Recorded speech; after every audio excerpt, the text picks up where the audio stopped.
ब्रेकनंतर पुन्हा एकदा स्वागत। नांदणी मठाची हत्तीण महादेवी हिला वनतारा इथे नेण्यात आलं। त्यानंतर कोल्हापुरामध्ये संतापाची लाट उसळली आहे। आता मुख्यमंत्र्यांनी या प्रकरणामध्ये लक्ष घालत आज लोकप्रतिनिधींची बैठक बोलावली आहे। या बैठकीला सांगली कोल्हापूरचे सर्व लोकप्रतिनिधी दाखल झालेत। बैठकीला सुरुवातही झाली आहे। तसंच नांदणी मठाचे प्रतिनिधीही या बैठकीत आहेत। महादेवी हत्तीणीला परत आणावं, तिच्या आरोग्यासाठी आवश्यक त्या सुविधा इथे निर्माण करणं शक्य आहे असं या लोकप्रतिनिधींचं म्हणणं आहे।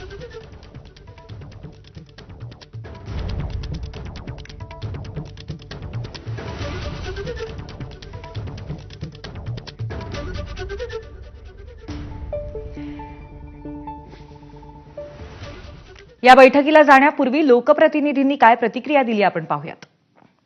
या बैठकीमध्ये एका बाजूला जरी सुप्रीम कोर्टातल्या सूचना असतील तरी सुद्धा राज्य सरकार आणि केंद्र सरकारकडून सकारात्मक अशा पद्धतीचे निर्देश देण्याबद्दल निश्चितपणे मुख्यमंत्र्यांकडे आम्ही विनंती करणार आहोत आणि त्याच्या माध्यमातून ही महादेवी हत्तीण जी आहे ती नांदणी मठाला परत मिळावी यासाठी जे काही प्रयत्न करण्यासाठी जनमानसाची भावना आहे त्या जनमानसेच्या भावनेला सुद्धा सरकार सकारात्मक अशा पद्धतीचा प्रतिसाद देईल अशा पद्धतीचा विश्वास मी व्यक्त करतो। आमचा प्रयत्न हा आहे की आरोग्याची जी व्यवस्था ते करू शकतात ते आम्ही आमच्या ठिकाणी सुद्धा करू, त्यांच्या काही त्रुटी असतील त्याही दूर करू, पण निश्चितपणे हाय पॉवर कमिटीच्या माध्यमातून आज परत रिव्ह्यू पिटिशन आम्ही त्या ठिकाणी जे दाखल करतोय त्यामध्ये आम्हाला सहकार्य व्हावं आणि शासनानं यामध्ये लक्ष घालावं। सन्माननीय मुख्यमंत्र्यांनी त्या पद्धतीची बैठक आज त्या ठिकाणी लावलेली आहे। दोन्ही उपमुख्यमंत्री मुख्यमंत्री यांच्या मार्गदर्शनाखाली महाराष्ट्र शासनानं सुद्धा लोकभावनेचा आदर राखत आपण यामध्ये लक्ष घालणं या ठिकाणी गरजेचं आहे। आमची अपेक्षा आजच्या बैठकीतून एकच आहे की या मठामध्ये हत्ती परत यावा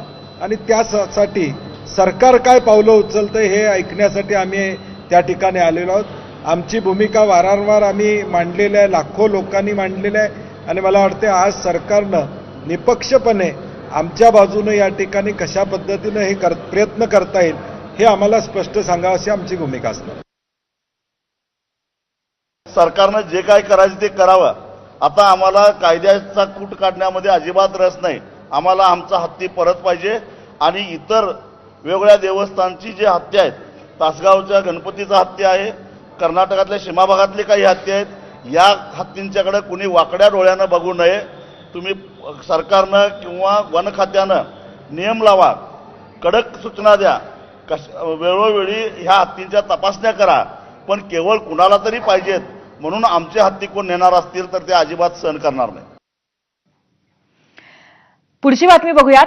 राज आणि उद्धव ठाकरे एकत्र आल्यामुळे पालिका निवडणुकीमध्ये बहुमत प्राप्त करू, या बातमीकडे आपण वळणार आहोत। पण त्याचबरोबर आपण आणखीन एक महत्त्वाची बातमी बघूयात। कबुतरांमुळे होणाऱ्या आजारांबाबत जनजागृती असतानाही सार्वजनिक परिसरामध्ये कबुतरांना दाणे टाकण्यावरनं नीरा रोडमध्ये गंभीर वाद निर्माण झालाय।